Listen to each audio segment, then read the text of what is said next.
Dieu? Amen. Est-ce qu'il est plus vivant ce matin?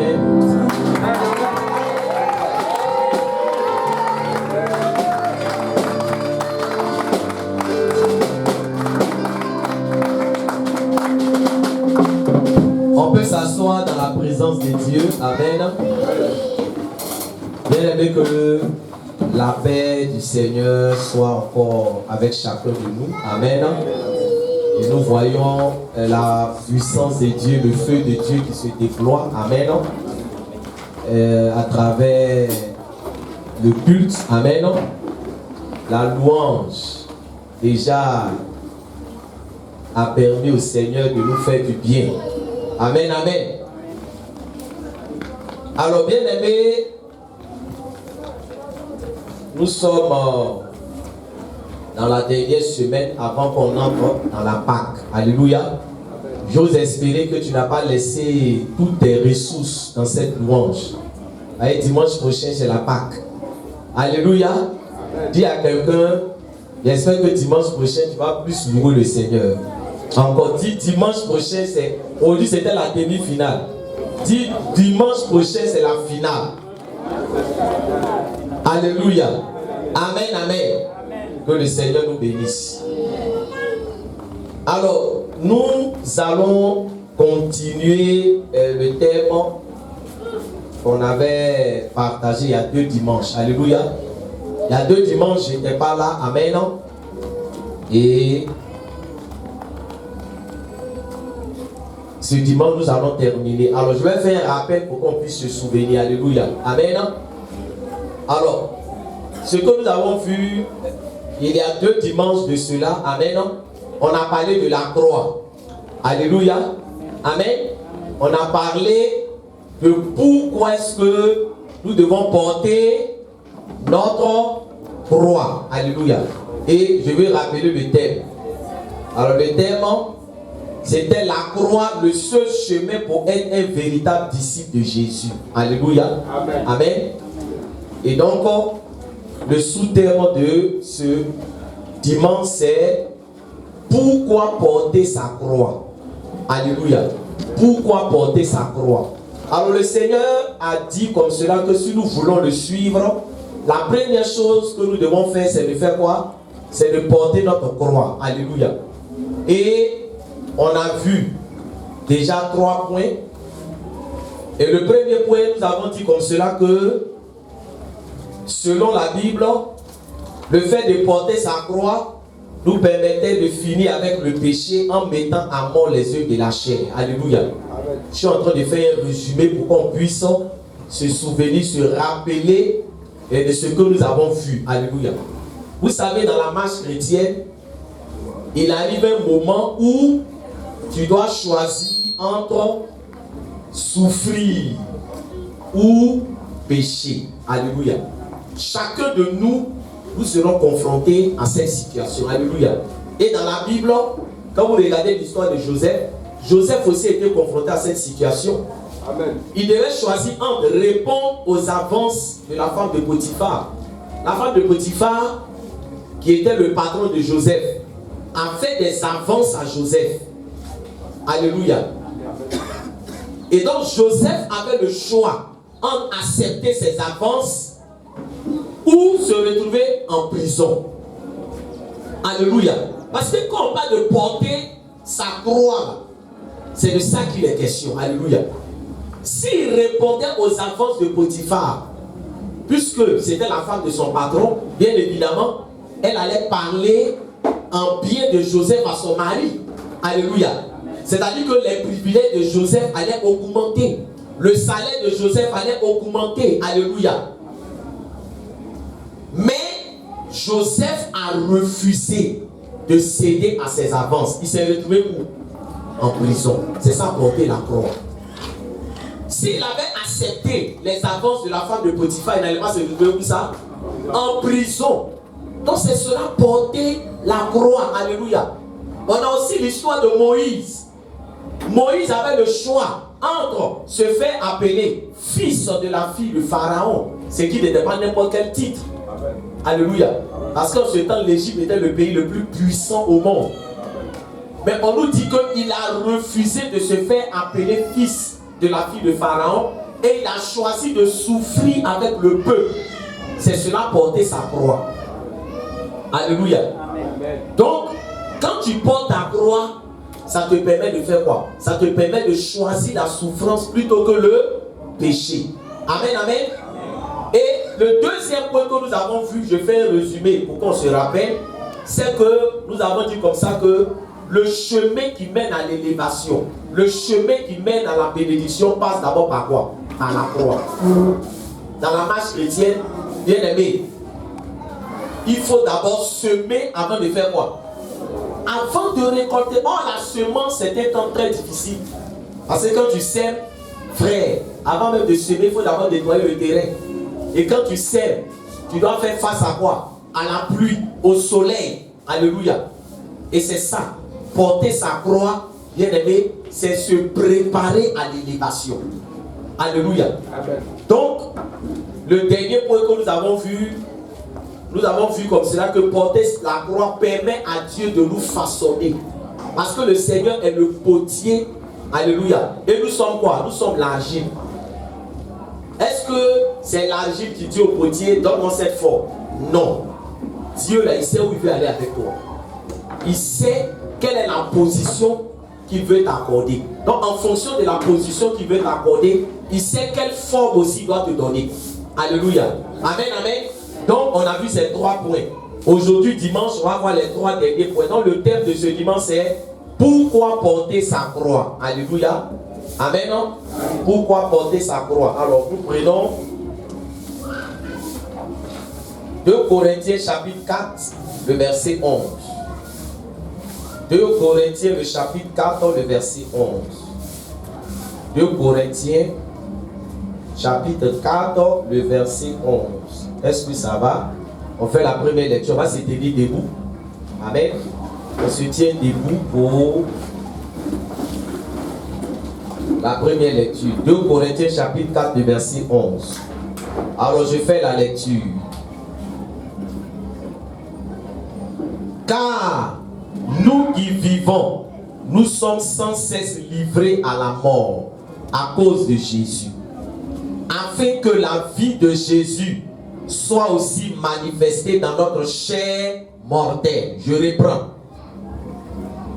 Car nous qui vivons, nous sommes sans cesse livrés à la mort à cause de Jésus, afin que la vie de Jésus soit aussi manifestée dans notre chair mortelle. On acclame la parole de Dieu. On acclame la parole de Dieu, bien aimé. Gloire à Jésus. Alléluia. Alors bien aimé, alors voilà ce que ce passage nous dit. Amen.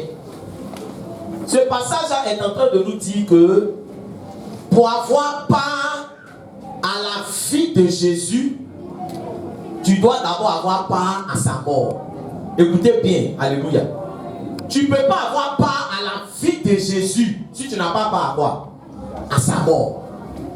Parce que la vie chrétienne là, alléluia, quand on parle de la mort de Jésus, quand on dit un chrétien doit avoir part à la mort de Jésus, on est en train de parler des souffrances de la vie chrétienne. Alléluia. Et les souffrances de la vie chrétienne là, il y a la persécution dans la vie chrétienne. Dis ça à quelqu'un. Dis, il y a la persécution dans la vie chrétienne. Dis à ton voisin. Alléluia. Parce que si on n'explique pas ces choses, vous voyez très souvent, on entend aujourd'hui des gens qui disent que non, moi j'allais à l'église, mais c'est à cause des persécutions que j'ai arrêté d'aller à l'église. Ça dépend de quel évangile on t'a enseigné. Amen. Parce que dans la vie chrétienne, là, il y a persécution, il y a ingratitude, il y a trahison, il y a rejet. Alléluia. Tout ça là, ça fait partie de la vie chrétienne. Donc tu vas connaître la persécution. On va t'insulter à cause de Jésus. On va t'humilier à cause de Jésus. On va te maltraiter à cause de Jésus. Alléluia. C'est ça, avoir part à la mort de Jésus. Alléluia.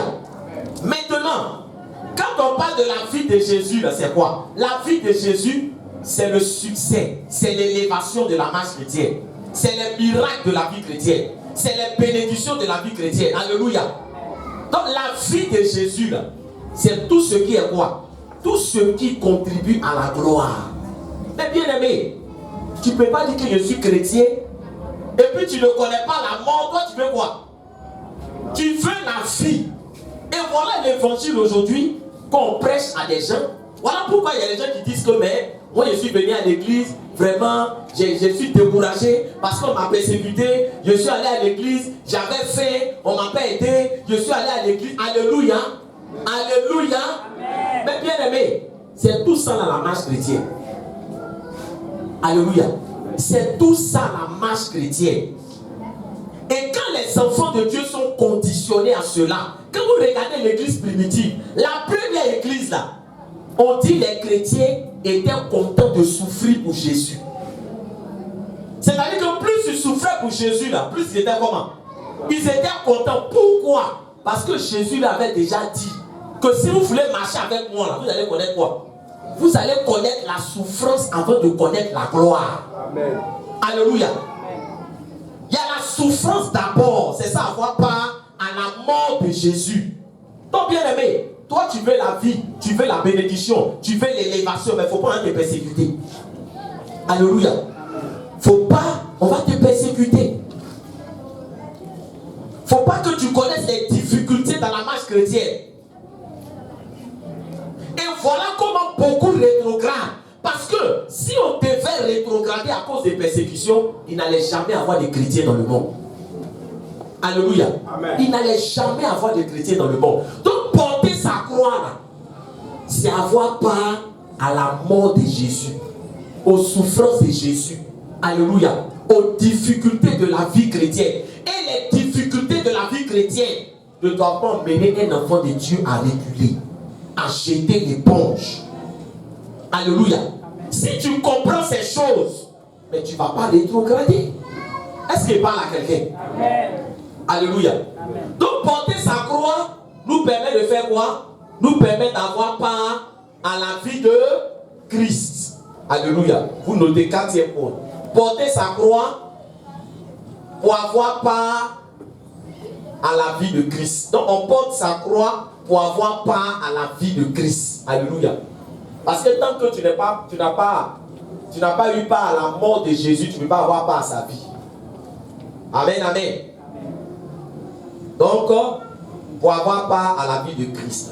5e point, alléluia. Qui est l'avant-dernier point. On va prendre Jean chapitre 12, verset 24. Et puis après, on va lire 1 Corinthiens chapitre 4, le verset 11 à 16. C'est bon? Jean 12, le verset 24. Alors, on commence par Jean 12 et le verset 24.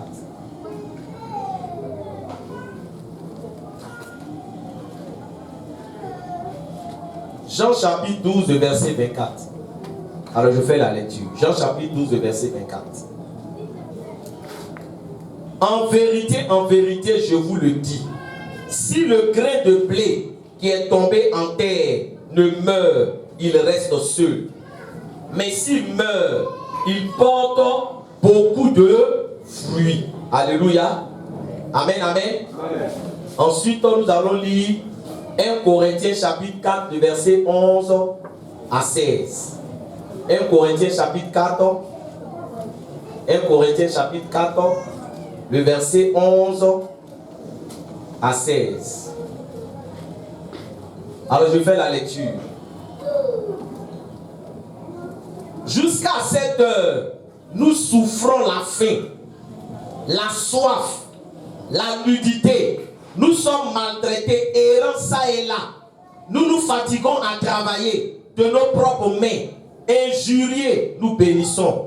Persécutés, nous supportons. Calomniés, nous parlons avec bonté. Nous sommes devenus comme les balayus du monde, le rebut de tous, jusqu'à maintenant. Ce n'est pas pour vous faire honte que j'écris ces choses, mais je vous avertis comme mes enfants bien-aimés. Car même si vous aviez 10 000 maîtres en Christ, vous n'avez cependant pas plusieurs pères, puisque c'est moi qui vous ai engendré en Jésus-Christ par l'évangile. Je vous en conjure donc, soyez mes imitateurs. Alléluia. Amen, amen. Amen. Alors demande à quelqu'un, est-ce que tu es mort en Jésus? Demande à quelqu'un, est-ce que tu es mort? Alléluia. Bien aimé, la Bible déclare que celui qui ne meurt pas, écoute bien, celui qui ne meurt pas ne peut pas porter du fruit. Celui qui ne meurt pas ne peut pas porter du fruit. C'est comme le blé. Tant que le blé qui est tombé en terre, là, tant qu'il ne meurt pas, il ne peut pas porter du fruit. Alléluia. Bien aimé, la mort dans la marche chrétienne, on a vu ça dans l'état combien de fois, la mort dans la marche chrétienne, alléluia, c'est le fait de quoi? C'est le fait de renoncer à ce que tu étais avant. Amen. Écoute-moi bien, alléluia. C'est-à-dire que quand tu ne connaissais pas Dieu, là, quand tu ne connaissais pas Dieu, tu avais ta personnalité. Tu sais ce que tu étais. Tu sais ce que tu faisais. Maintenant, la conversion, là, c'est la mort de qui? De l'homme que tu étais avant. Amen. Alléluia. C'est la mort de l'homme que tu étais avant. C'est pour cela que, bien aimé, quand vous voyez que dans l'église, il y a des palabres. Alléluia. Il y a des palabres. Oui, on m'a fait comme ça. On m'a dit ceci. On m'a regardé comme ça. C'est parce que les gens ne sont pas encore quoi? Ils ne sont pas encore morts. Parce qu'au cimetière, c'est la palabre au cimetière. Oh, parlez bien. Alléluia. Amen, amen. Amen. Qui a déjà séparé palabre au cimetière? Vous dites, il y a deux corps qui sont là, ils font palabre. Du coup, le commissariat est parti, il faut la rester tranquille. Au cimetière, il n'y a pas palabre. Alléluia. Mais dans la maison de Dieu, là, quand il y a des palabres, c'est que les gens ne veulent pas mourir. Alléluia.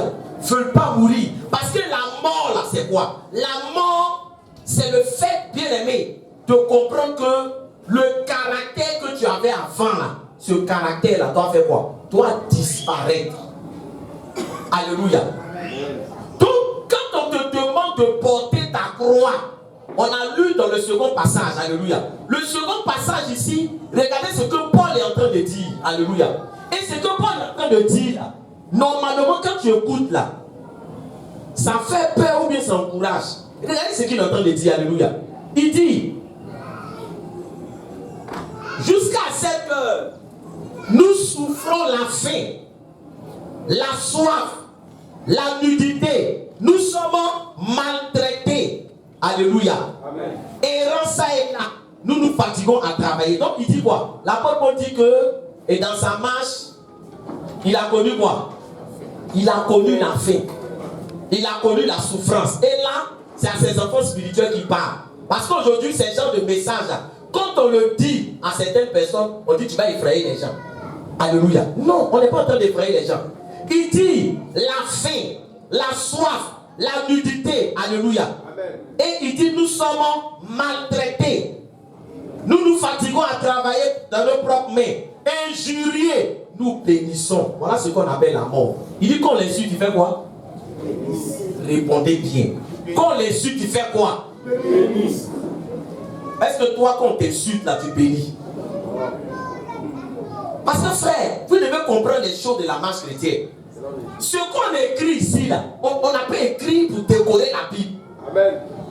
Non, pour moi, reste pas à l'étranger. Moi, là, je suis alléluia. Mais c'est où on trouve palabre qui finit par. C'est pas dans la maison de Dieu.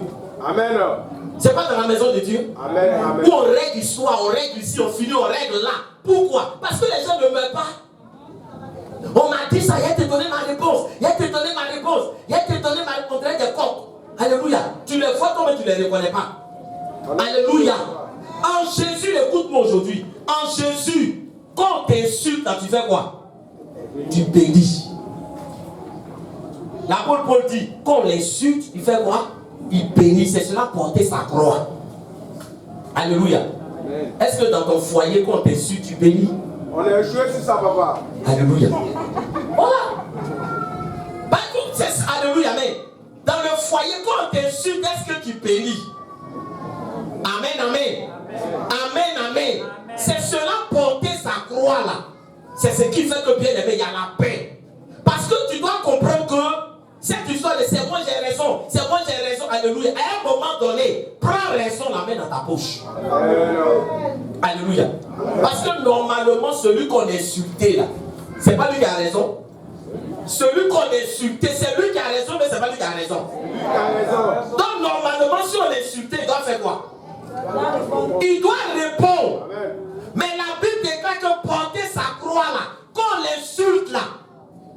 il ne répond pas. Amen. Tu m'emmerdes. Moi, je t'aime. Alléluia. C'est trop fort. Ça, là, les gens qui ont évangile d'aujourd'hui, là, vraiment. Ça, alléluia. Est-ce qu'il parle à quelqu'un? Amen. Est-ce qu'il parle à quelqu'un? Amen. Injurier, nous, c'est ça, porter sa croix. Injurier, nous bénissons. Or, aujourd'hui, les chrétiens veulent répondre. Les chrétiens veulent répondre à tout. Or, tu n'es pas obligé de répondre à tout. Pourquoi? Jésus lui-même, quand on a craché sur lui, est-ce qu'il a répondu? Mais si nous suivons le maître, pourquoi nous voulons répondre? Mais parce que nous ne sommes pas morts. Nous ne sommes pas morts. Alléluia. Quelqu'un qui n'est pas mort là, c'est là il est chaud. Non, il veut parler. Je mets Jésus derrière. Je mets Jésus derrière. Aujourd'hui là seulement là. Trop c'est trop. Trop c'est trop. Alléluia. Alléluia.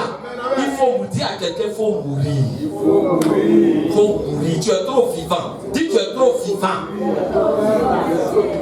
Quelqu'un qui est vivant, c'est là, il remarque tout. Il remarque tout. Regarde comment on me regarde. Regarde comment on me regarde. Regarde comment on me salue. Il y a des gens, frère. Leur manière d'interpréter les choses, souvent ça me donne froid dans le dos.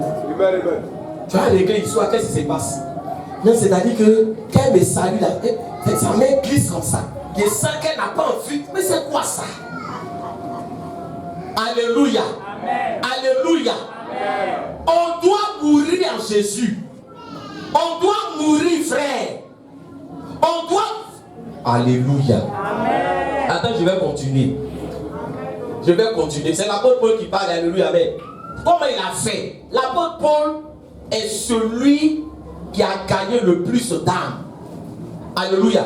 Amen. Dans le Nouveau Testament, toutes les églises, l'église de Corinthe, l'église d'Éphèse, l'église de Philippe, alléluia, l'église de Thessalonique, il y en a plein. Qui a créé ces églises? C'est l'apôtre Paul. Et l'apôtre Paul était en train de montrer à ses enfants spirituels comment il a fait. Et puis lui, il a porté du fruit. Il dit qu'on les suit, il ne fait pas quoi? Il ne répond pas, il bénit qu'on les suit. Il dit persécuter, nous supportons. Est-ce que toi tu supportes persécution? Est-ce qu'il parle à quelqu'un ce matin? Est-ce que toi tu supportes persécution? Alléluia. Voilà pourquoi des gens viennent à l'église souvent avec des visages serrés. Comme si c'est eux seuls qui ont des problèmes. Il y a quoi? C'est pas facile pour moi actuellement. C'est pas facile. Et ton visage, c'est ce qui va faire quoi? Non, alléluia, amen. Non. Tout le monde connaît des difficultés. Il dit persécuter, nous supportons. Un enfant de Dieu doit supporter la persécution. Est-ce qu'il parle à quelqu'un? Tu dois supporter la persécution. Pourquoi aujourd'hui on a des gens qui viennent faire des séjours dans la maison de Dieu? Non, oui, je me suis converti, mais j'ai vu qu'à l'église, les gens sont trop méchants. C'est pour ça que je suis retourné dans le monde. Mais bien aimé, le problème c'est qu'on t'a dit quoi? Amen. Frère, évangile là, c'est pas une partie on donne à quelqu'un. Amen. C'est pas une partie, hein. Quand tu veux évangéliser là, faut tout dérouler. Amen. Ne donne pas ce qui est sucré seulement. Sucré, sucré, sucré, alléluia. Faut tout donner. Il y a persécution dans la vie chrétienne. On va te persécuter, mais il faut supporter. Amen. Alléluia. Amen. Mais toi, tu ne veux pas supporter. Quand on te persécute, c'est toi qui as parole pour donner à chacun. Alléluia. Donc, en tout cas, je dois répondre. Je dois répondre. Dieu m'a donné bouche là. Je dois répondre. Tu es enfant de Dieu. Et ça fait que là même où tu habites là, c'est toi qui ne parles pas avec les gens. Parce que tu as la réponse de chacun. Pourquoi tu ne parles pas avec celle-là? Quand il vient à l'église, elle se moque de moi. Je lui ai donné sa réponse même. Alléluia. Est-ce qu'il parle à quelqu'un? Est-ce qu'il parle à quelqu'un? Mais tu réponds à tout. Tu réponds à tout. Alléluia. Or, un enfant de Dieu ne doit pas répondre à tout. Il y a des choses on peut te faire, et puis tu fais quoi? Et puis tu laisses, et puis tu supportes. Mais nous, on ne veut pas supporter. Alléluia. Amen. On ne veut pas supporter. On ne veut pas. On veut répondre. Amen. Dis à quelqu'un, alléluia, il faut tenir ta langue à bride. Alléluia. Amen. Alléluia. L'apôtre Paul dit qu'il a connu la faim. Mais quand la faim il a connu, ce n'est pas tout son quartier qui a su qu'il avait faim. Il y a des choses que tu peux supporter dans le secret. Amen. C'est l'image que nous-mêmes nous donnons de la vie chrétienne qui fait que souvent les gens ne veulent pas nous suivre venir à l'église. Amen. Les gens ne veulent pas nous suivre. Parce qu'il y a des gens, tous ceux qui savent de la marche chrétienne là, c'est non, la vie chrétienne, c'est pas facile. C'est pas facile. Tu dois même quand tu le regardes même là. Mais qui va te suivre? Alléluia. Amen. Non. Les difficultés de la vie chrétienne là, ça n'enlève pas la gloire qui est contenue dans la marche chrétienne. Amen. Alléluia. Amen. La vie chrétienne, c'est comme l'enfantement. Quelqu'un qui a peur d'avoir douleur d'enfantement, il ne faut pas chercher enfant. Je ne sais pas s'il parle à quelqu'un. Mais quand vous voyez les femmes à la maternité, c'est vrai, nous on ne rentre pas là-bas, mais les cris des femmes, là, ça vous trouve dehors. Tu te dis que c'est elle là. Si elle finit, elle ne va plus faire quoi? Elle ne va plus prendre grossesse. Souvent, il y a d'autres qui disent qui m'a envoyé? Qui m'a envoyé? On vous dit ça pour que vous compreniez. Souvent, le malin va le chuter. Gaspard, filez haut! Filez haut! Oui! Alléluia! Alléluia! Mais quand elle finit de faire quoi? Quand elle finit d'accoucher, quand elle regarde son enfant là, elle dit chérie, on fait le prochain camp. Alléluia. Normalement, non, les cas c'est dit la vérité. Normalement, quelqu'un qui a crié comme ça là, tu te dis que si elle sort de là, quand on t'a dit chérie, elle va dire hé! Mais c'est elle-même qui te dit que ah, la petite elle a grandi, hein. C'est comment? Mais pourtant, il y a quoi dedans? Pourtant, il y a quoi dedans? Mais quand on regarde l'enfantement, c'est un sujet de joie ou bien un sujet de tristesse? C'est un sujet de joie, mais pourtant, il y a quoi dedans? Pourtant, il y a douleur dedans. Mais la douleur qu'il y a dedans, ça n'enlève pas la joie de l'enfantement. Je suis en train de dire à quelqu'un, la vie chrétienne, il y a persécution, il y a maltraitance, mais il y a gloire, mais il y a élévation, mais il y a victoire. Donc, il ne faut pas regarder un côté pour dire que non, la vie chrétienne. Non, nous là, on regarde la gloire qu'il y a dans la vie chrétienne. On dit regarder comme un sujet de joie peut effacer toutes les souffrances que vous avez endurées. Parce que la vie chrétienne, la finalité, c'est quoi? C'est la victoire qui est au bout. Amen. Quand on dit que quelqu'un est persécuté, tu ne vas pas rester dans persécution, c'est un passage. On se moquer de toi, tu seras maltraité, alléluia. Il y a des moments même, tu as dormi sans manger, tu as dormi dans la faim, on va te persécuter. Mais à la fin, là, ton témoignage ne mentira pas. Amen. C'est pour ça que lisez toute l'histoire des gens qui ont été bénis dans la Bible. Lisez toute leur histoire. Quand vous prenez David, vous prenez Abraham, vous prenez Jacob, mais c'est des gens qui ont connu quoi d'abord? Ils ont connu la souffrance. Et quand on n'explique pas ça aux gens, alléluia, qui viennent dans la vie chrétienne, et puis ils commencent à traverser des difficultés, tu vois les gens qui sont comment? Découragés. Ah, moi je ne viens plus à l'église. C'est pas ce qu'on m'a dit. C'est pas ce qu'on m'a dit. Alléluia. Nous ici, là, on vous dit tout. Si tu as peur de persécution, c'est mieux de rester dans le bon. C'est pas la peine de venir ici. Tu as venu dire non avant. Vraiment, moi, mais avant, je partais à l'église. Hein. Moi, que vous voyez là. Avant, je partais à l'église. Est-ce que je parle à quelqu'un? Est-ce que je parle à quelqu'un? Est-ce que je parle à quelqu'un? Vous voyez souvent aux États-Unis, tous les grands artistes que vous voyez, qui ont de belles voix, je ne vais pas citer les noms, c'est des gens qui sont passés dans les chorales. C'est des gens qui sont passés dans les chorales. C'est des gens qui, à un moment donné, étaient quoi? Étaient convertis. Alléluia. Et puis après, ils se sont retrouvés où? Dans le monde. Qu'est-ce qui n'a pas marché? C'est le côté persécution là que les gens ne peuvent pas supporter. Quand tu vois quelqu'un rétrograde, c'est quoi? C'est persécution, maltraitance, difficulté. C'est ce qui fait que les gens ne supportent pas. Alléluia. Mais je suis en train de dire à quelqu'un, supporte parce que derrière il y a la gloire. Amen. Supporte parce que derrière il y a la bénédiction. Amen. Supporte parce que derrière il y a la victoire. Amen. Je ne sais pas s'il parle à quelqu'un, si quelqu'un est là. Si quelqu'un est là. Alléluia. Alléluia. Est-ce que je parle à quelqu'un? Il y a un frère, quand je suis parti à Dagoville, pas maintenant, là, avant que je fasse ce voyage-là, je suis parti et il m'a appelé, il dit, pasteur, je vais faire une éveil de poulet. Donc je veux que tu pries, vraiment, il faut venir prier dans mon coin, vraiment pour que les choses marchent. J'ai dit, ok, j'ai pris l'huile d'onction et j'ai prié, alléluia. Quand je suis venu sur Abidjan, la nuit, il m'appelle. Alléluia. Je décroche, il dit, pasteur, ça ne va pas. Les poulets là sont en train de mourir. Alléluia. Est-ce que quelqu'un est là? Quelqu'un est là ce matin? Oh, le coin, je suis allé faire quoi? Je suis allé consacrer le coin. Je suis allé prier là-bas, déclarer les paroles prophétiques. Mais les poulets là sont en train de faire quoi? Les poulets sont en train de mourir. Voilà des choses qui font que souvent, des gens disent que mais c'est que Dieu n'est pas quoi? C'est que Dieu n'est pas fort. Comment j'ai envoyé un pasteur pour venir vraiment prier? Pour venir prier. Et puis maintenant il a prié là. Voilà que les poulets sont en train de mourir. C'est pour ça que les gens vraiment vont chez les féticheurs. Mais le problème c'est que c'est pas le commencement qui compte, c'est la fin qui compte. Amen. Alléluia. Amen. Mais quand il m'a dit les poulets sont en train de mourir, je lui ai dit on va mettre ça en prière. Voilà ce que d'autres personnes n'aiment pas entendre.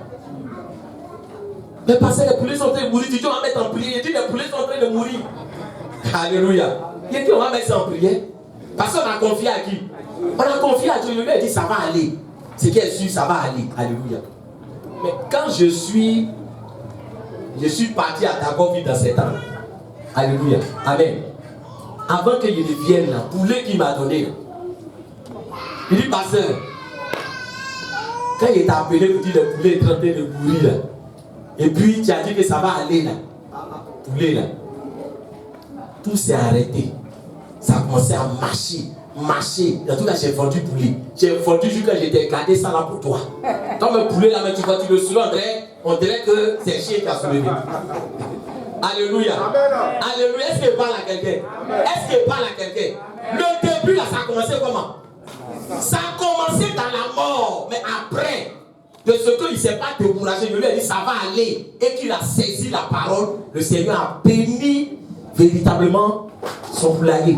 Et ça fait qu'il a grandi. Alléluia. Donc dans la vie chrétienne là, c'est pas parce que quelque chose a commencé difficilement que ça veut dire que Dieu n'est pas dedans. Voilà comment beaucoup se sont découragés. Mon commerce que je fais là, ça ne marche même pas. Il a commencé le commerce là même là, ça ne marche même pas. Il y a Marguerite, elle ne va pas à l'église, mais il y a comme les clients sont remplis sur sa tête. Non mais c'est pour ça qu'à fait de Jésus là même là, il ne sait même pas. Toi tu pries là, pour toi ne marche pas. Ceux qui ne prient pas là, c'est pour eux qui marchent. C'est pour eux qui marchent. Mais il faut aller chez, demande à Marguerite, son marabout, il s'appelle comment? Va, tu vas aller là-bas même. Alléluia. Dieu là, il ne faut pas regarder le début. L'apôtre Paul dit, persécuté on fait quoi? Persécuté on bénit. Injurié on bénit. Persécuté on supporte. Dis à quelqu'un, supporte cette croix. Alléluia. Alors on continue. Il dit, alléluia. Et il continue pour dire, persécuté nous supportons. Verset 13. Calomnier, nous parlons avec bonté. Voilà la croix. Il dit calomnier. Calomnier là c'est quoi? C'est qu'on va garder le nom de quelqu'un. Amen. Calomnier c'est garder le nom de quelqu'un. Si tu l'as vu, elle n'est pas sérieuse. Elle n'est pas sérieuse. Regarde comment elle salue tous les jeunes du quartier là. Ça veut dire que c'est là. Non, son affaire n'est pas claire. Et il y a des gens qui ont l'art de calomnier. Garder le nom des autres. Amen. Mais l'apôtre Paul là, il dit quand il est calomnié, lui parle avec quoi? Avec bonté. Mais il y a des chrétiens là, non. Alléluia. Quand on les calomnie là, moi aussi, ne les mettez pas. Je me dis, tu gardes mon nom, je garde ton nom, hein. Tu gardes mon nom, je garde ton nom. Alléluia. Mais ça, ça veut dire que c'est quelle vie chrétienne? Parce que quelqu'un garde ton nom, toi aussi, tu vas faire quoi? Tu as gardé son, on dit non. On garde ton nom, mais toi, parle avec quoi? Parle avec bonté. On n'est plus dans le monde. Si tu parles comme quelqu'un du monde là, qu'est-ce qui te différencie? Mais souvent les calomnies là, ce qu'on va retrouver dans le monde, c'est où on retrouve ça. Mais souvent c'est à l'église. Souvent c'est à l'église. Qu'un mari dit à sa femme, l'information que j'ai reçue là, c'est ta propre soeur en Christ qui m'a donné cette information. Je ne peux pas dire son nom, mais c'est qui était à l'église. Il y a des maris qui ne viennent pas à l'église, mais les choses de l'église les trouvent à la maison. Les choses de l'église les trouvent à la maison. Ça dit que le gars là, il ne va pas à l'église, hein. Mais c'est toi, tu es venu, sois béni, et madame, non, madame n'est pas là. Madame n'est pas là, sors. C'est pas madame qui est venue voir. Amen. Mais tu te sens obligé de parler. Ah, madame n'est pas là, ça tombe bien. Moi-même, je voulais te voir un peu. Vraiment, en tout cas, il ne faut pas dire que c'est moi.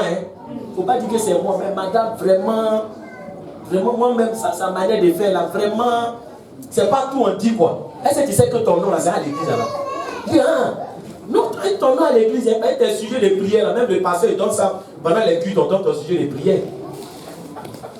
Et ça, c'est des sœurs en Christ qui vont faire ce genre de choses. Alléluia. Souvent, il y a des gens qui ne viennent pas à l'église. À cause de quoi? C'est les racontars. C'est les calomnies. Toi, on dit, va évangéliser là. Tout ce que tu sais faire, c'est de faire quoi? C'est d'aller calomnier. Chez nous, à l'église, là-bas, il n'y a pas l'amour. Chez nous, à l'église, là-bas, il n'y a pas l'amour. Chez nous, à l'église, là-bas, là, vraiment, c'est les paroles. Chez nous, à l'église, là-bas, là, c'est les... Pendant que d'autres évangélisent, d'autres sont là pour faire quoi? Pour gâter. Mais s'il n'y a pas l'amour, là, c'est toi qui vas répandre l'amour, là. Amen. Alléluia. Amen. Donc, la Bible déclare que calomnier, porter sa croix, là. Quand on te calomnie, toi, tu parles avec quoi? Avec bonté. Avec bonté. Est-ce que tu es capable de faire ça maintenant? C'est ça, porter sa croix. Amen. Dis à quelqu'un à Ferrage, il faut laisser maintenant. Il faut laisser. Alléluia, il faut laisser. Amen, amen. Donc, calomnier, nous parlons avec bonté. Alléluia. Il dit, nous sommes devenus comme les balayeurs du monde, le rebut de tout jusqu'à maintenant. Ce n'est pas pour vous faire honte que je crie ces choses, mais je vous avertis comme mes enfants bien-aimés. Car même si vous aviez 10 000 maîtres en Christ, vous n'avez cependant pas plusieurs pères, puisque c'est moi qui vous ai engendré en Jésus-Christ par l'évangile. Regardez ce qu'il est en train de dire. Il dit, malgré tout ce qu'il a subi, il a engendré des enfants spirituels. La vie chrétienne, on porte du fruit dans la persécution. On porte du fruit dans les injures. Alléluia. Malgré le fait que tu sois injurié là, toi, il faut faire quoi? Continue de porter du fruit. C'est ça. Alléluia. Voilà comment l'apôtre Paul a gagné des âmes. Alléluia. Voilà comment l'apôtre Paul a fait en sorte que, bien aimé, il puisse avoir des fils et des filles spirituels. Je suis en train de dire à quelqu'un, même dans les injures, continue d'évangéliser. La personne qui t'insulte aujourd'hui là, demain sera ta fille spirituelle. Alléluia. Donc, nous portons du fruit. Deuxième point, alléluia. Nous portons la croix pour porter du fruit. On va voir le dernier point et puis on va arrêter. Alléluia. Donc, nous portons notre croix pour porter du fruit. Alléluia. C'est ça. Donc, dans les difficultés, tu ne jettes pas l'éponge, mais tu continues de porter du fruit. Troisième point, alléluia. Pour aujourd'hui, sur notre temps, ça fait le sixième point. Vous prenez Luc 13, le verset 22 à 24. Luc chapitre 13, le verset 22 à 24. C'est le dernier point. Luc chapitre 13, le verset 22 à 24. Luc chapitre 13, le verset 22 à 24. Alors, je fais la lecture.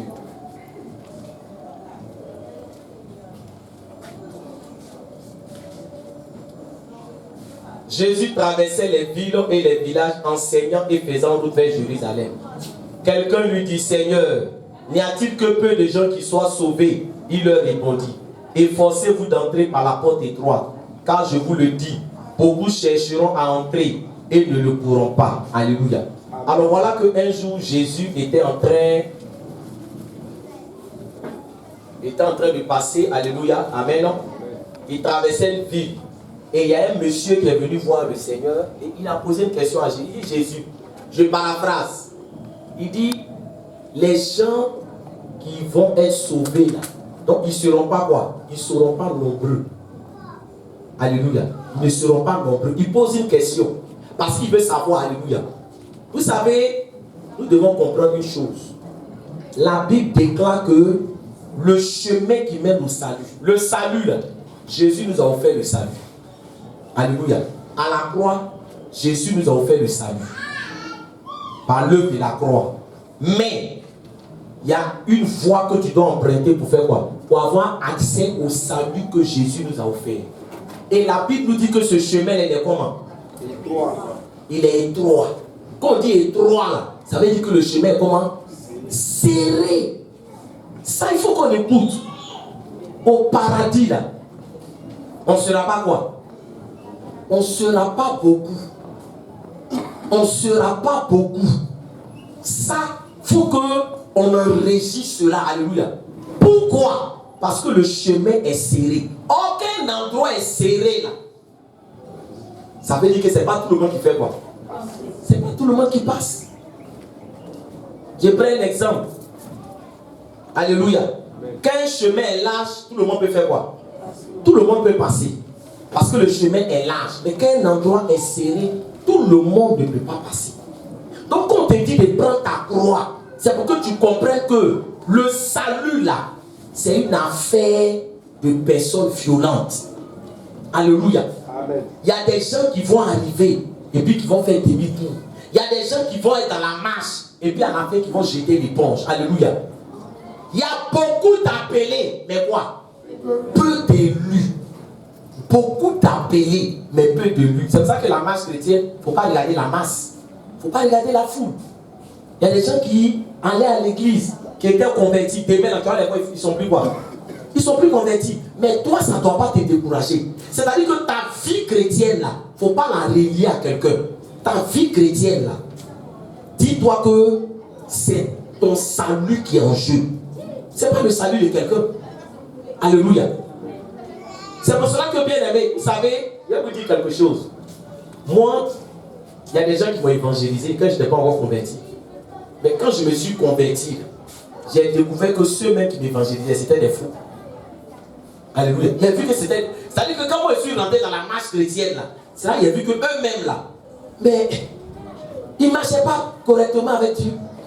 Alléluia. Pourtant, ils évangélisaient. Donc, le tout, là, n'est pas d'évangéliser. Mais quand tu évangélises, il faut que toi-même tu fasses quoi? Tu appliques aussi le message que tu donnes. Amen. Alléluia. Amen. Donc, le chemin, là, est serré. Et le chemin, là, Caterpillar ne va pas grandir. C'est-à-dire que si tu ne peux pas entrer, c'est à toi de faire quoi? C'est à toi de suivre le régime pour faire quoi? Pour que tu puisses passer. Je ne sais pas si quelqu'un me comprend. Hey, c'est ça. Amen, amen. Donc le chemin là, on ne négocie pas. La vie chrétienne, il n'y a pas de négociation. Vous dites, mon Seigneur, vraiment, on dit le chemin est étroit. Donc porter sa croix là, c'est faire quoi? Porter sa croix, c'est se préparer à entrer par la porte étroite. Amen. Alléluia. Porter sa croix, c'est se préparer à entrer par la porte étroite. Donc ceux qui portent leur croix là, c'est ceux-là qui seront sauvés. Parce que eux, ils pourront entrer par la porte étroite. Mais le chemin qui mène en enfer est comment? Il est large. Là-bas, il n'y a pas loi. Il n'y a pas règle. Donc beaucoup vont emprunter cette voie. Quand tu marches là, tu t'appelles Pierre. Demain, tu dis Pierre ne me plaît plus. Je vais m'appeler Pierrette. Je vais vous dire quelque chose, alléluia. Les gens qui prient souvent pour voyager, les gens qui prient pour voyager, je vais vous dire quelque chose. Quand vous allez aller en Europe, là, si vous n'êtes pas ancré dans la parole de Dieu, vous allez décourager. Le tout, ça va dire, je vais voyager. Il y a des gens qui me disent, il vais voyager. Moi, de la manière de les voir marcher, j'ai peur. Parce que dans l'Europe, là, alléluia. Est-ce qu'il parle à quelqu'un? Amen. En Europe, ça dit que ton enfant garçon, là, il peut s'élever pour dire que lui, il sent que c'est femme qui est en lui. On change son nom. On ne dit plus il, on dit quoi? On dit elle. Il y a des conneries qui se passent là-bas. Donc quand toi tu dis que tu veux même aller en Europe, là, c'est pour aller évangéliser. Ou bien toi-même, c'est pour devenir autre chose. Alléluia. Parce que ici au moins, il y a quoi? Ici au moins, il y a un peu la pudeur. Hein? Mais en Europe, là, tu peux voir des femmes qui marchent quand les hommes comme ça qui se promènent. C'est que toi-même, quand tu es arrivé là-bas même. Alléluia. Non, papa, c'est pas de ma photo. Oui, je suis parti là, vraiment, vraiment. Alléluia. Alléluia. Quand tu es un enfant de Dieu, même si tu es dans un milieu qui est pourri, toi, tu les éclaires. Ce n'est pas eux qui vont t'influencer. Alléluia. Donc, Le chemin qui mène au salut est comment? Il est étroit. Donc vous notez, le chemin qui donne l'accès au salut que Jésus-Christ nous a offert est étroit. Voilà pourquoi nous devons porter notre croix. Alléluia. Le chemin qui donne accès au salut que Jésus-Christ nous a offert est étroit.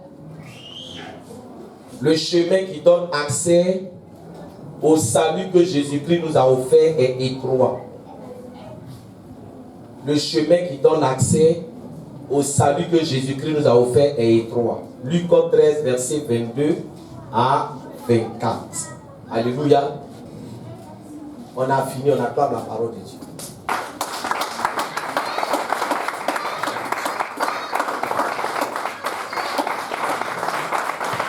Alléluia. Gloire à Dieu.